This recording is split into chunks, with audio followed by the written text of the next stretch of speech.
ம் புலம்பு புலம்பு any time புலம்பிட்டே இரு. இப்படி புலம்பி புலம்பியே தான் புருஷனை வீட்டை விட்டு துரத்திட்டா இவ.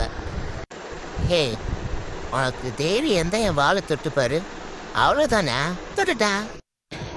ஷாப்பிங் போயிட்டு வரும்போது தான் ஒரு லிப்ஸ்டிக் பர்ச்சேசிங் பண்ணேன். ஆனால் அந்த லிப்ஸ்டிக்கை காணோமே, எங்கே போச்சுன்னே தெரியல. இதுக்குள்ள தானே போட்டேன். ஒருவேளை வாங்க மறந்துட்டனோ? இல்லை இல்லை, எனக்கு நல்ல ஞாபகம் இருக்கு. இதுக்குள்ள தானே வச்சிருந்தேன். ஐயோ, இவகிட்ட மாட்டிக்கிட்ட போல இருக்கே, பூச்சிடா. எங்கே போயிட்டு வர? வேற ஒரு டாக் தானே பார்க்க? அதெல்லாம் இல்லை, எனக்கு தெரியும் எல்லாமே. அதெல்லாம் இல்லைன்னு சொல்கிறல்ல, உண்மையா எல்லாம் எனக்கு தெரியும். உன்னை பற்றி எனக்கு தெரியாதா? நீ வேற ஒரு டாக்கை தான் போய் பார்த்துட்டு வர. உன் கூட இருக்க எனக்கு விருப்பமே இல்லை. நான் கிளம்புறேன். இப்போ என்னாச்சு உனக்கு? நான் என்ன பண்ணிட்டேன்? எதுக்கு இப்படி பண்ணுற? இடி இடிக்குது, இடி இடிக்குது, மழை அடிக்குது, மழை அடிக்குது, வெயில் அடிக்குது, வெயில் அடிக்குது. புடி புடி புடி புடி புடி புடி புடி புடி புடி பிடிச்சிட்ட. மழை அடிக்குது, மழை அடிக்குது, வெயில் அடிக்குது, வெயில் அடிக்குது. நான் தான் இந்த உலகத்திலே மோசமான வேட்டைக்காரன்.